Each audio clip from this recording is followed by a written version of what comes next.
हर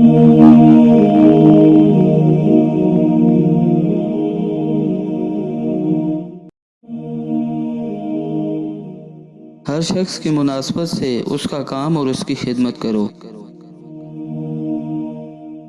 कौम व मिलत और जमात के मेल जोल रखो। अपने कपड़ों को पाक साफ रखो। जब घर में दाखिल हो तो आँख और ज़ुबान पर काबू रखो। मेहमान की अपनी हैसियत के मुताबिक ज़रूर खिदमत करो। अपनी आदतों में सखावत की आदत डालो। हर काम में मियाना रवि इख्तियार करो। खर्च करते वक्त आमदन का लिहाज रखो। दुनिया में सबसे बेहतरीन बाप उस्ताद को समझो।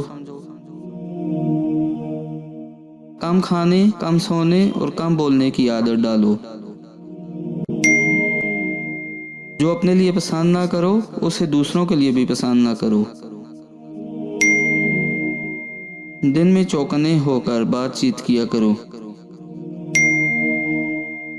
अपनी जुबान को हमेशा काबू में रखो।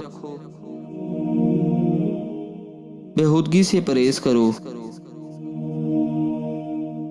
किसी को लोगों के सामने शर्मिंदा मत करो। लोगों के सामने अंगड़ाई ना लो। बेखता और बेगुनाह को खतावार और गुनाहगार न ठहराओ। अपने माल को छुपाओ और उसे अपने दुश्मन के सामने ना लाओ।